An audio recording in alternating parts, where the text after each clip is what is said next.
Renovation വർക്കിൻ്റെ ഭാഗമായി Palakkad start ചെയ്ത വർക്കിൻ്റെ നിലവിലത്തെ സ്റ്റേജാണ് ഇന്നത്തെ വീഡിയോയിൽ അവതരിപ്പിക്കുന്നത്. വർക്ക് സ്റ്റാർട്ട് ചെയ്തപ്പോഴുള്ള സ്ഥിതി ഇങ്ങനെയായിരുന്നു. കൂടുതൽ കാണുന്നതിനായി മുൻപ് ചെയ്ത വീഡിയോയുടെ ലിങ്ക് കൂടെ ഡിസ്ക്രിപ്ഷനിൽ കൊടുക്കാം. ആദ്യത്തെ പ്ലാൻ ഇങ്ങനെയായിരുന്നു. 3 ബെഡ്റൂമും 2 കോമൺ ടോയ്ലറ്റുമുള്ള പ്ലാനിൽ ഹാളിൽ നിന്ന് നേരിട്ട് കിച്ചണിലേക്ക് നോട്ടം കിട്ടുന്ന രീതിയിലായിരുന്നു പ്ലാൻ. 3 ബെഡ്റൂമിൻ്റെ ആവശ്യമില്ലാത്തത് കൊണ്ട് തന്നെ ഒരു ബെഡ്റൂം ഒഴിവാക്കി അത് ഡൈനിങ് സ്പേസ് ആക്കി മാറ്റി. കിച്ചണിലേക്ക് ഡൈനിങ് സ്പേസിൽ നിന്ന് എൻട്രി കൊടുത്ത് ഡൈനിങ് സ്പേസിലേക്കുള്ള ഓപ്പണിംഗ് വലുതാക്കിയപ്പോൾ തന്നെ ഇടുങ്ങിയ ഹാൾ എന്നുള്ള കുറവിന് മാറ്റം വന്നു. കൂടാതെ കോമൺ ബാത്റൂം 2 എണ്ണത്തിൻ്റെ ആവശ്യമില്ലാത്തതിനാൽ ഒരെണ്ണം മാസ്റ്റർ ബെഡ്റൂമിലേക്ക് അറ്റാച്ച്ഡ് ആക്കി. കിച്ചണോട് കൂടെ ചേർന്ന് വർക്ക് ഏരിയയും ട്രഡീഷണൽ സ്റ്റൈൽ ഒരു പൂമുഖവും കൊടുത്തു. അപ്പോൾ തന്നെ എലിവേഷനിൽ മാറ്റം വന്നു. ആദ്യത്തെയും മാറ്റം വരുത്തിയ പ്ലാനും ഇതാണ്. നിലവിൽ സ്ട്രക്ചറൽ വർക്ക് കഴിഞ്ഞ് ടൈൽ വർക്ക് കഴിഞ്ഞുള്ള ഇലക്ട്രിക്കൽ പ്ലംബിംഗ് വർക്കിൻ്റെ പണികളാണ് നടക്കുന്നത്. വീട് കിഴക്കോട്ടാണ് ഫേസ് ചെയ്യുന്നത്. അതുകൊണ്ട് തന്നെ മുന്നിൽ പാടമായതിനാൽ നല്ല കാറ്റാണ് ഉമ്മറത്ത് കിട്ടുക. വരാന്ത ഏരിയയിൽ നാടൻ ഓടും താഴെ സീലിംഗ് ഓടുമാണ് കൊടുത്തിട്ടുള്ളത്.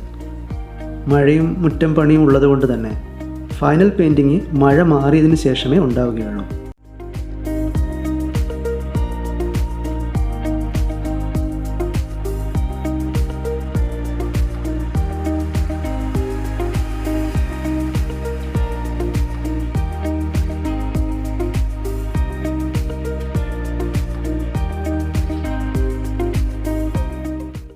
കിച്ചണിലും ബെഡ്റൂമിലേക്കും മറ്റുമുള്ള ഫാബ്രിക്കേഷൻ വർക്കുകളും സ്റ്റെയർകേസ് ഹാൻഡിൽ വർക്കും മറ്റും ചെയ്തു വെക്കാനുണ്ട്.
മാസ്റ്റർ ബെഡ്റൂമിലേക്ക് ഒരു ബേ വിൻഡോ കൂടെ സെറ്റ് ചെയ്തപ്പോൾ മാസ്റ്റർ ബെഡ്റൂം കുറച്ചുകൂടെ സൗകര്യപ്രദമായി.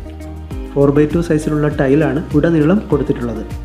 ബാത്റൂമിലെയും സിറ്റ് ഔട്ടിലെയും ടൈൽ എപ്പോക്സിയോട് കൂടെയാണ് വിരിച്ചിട്ടുള്ളത്.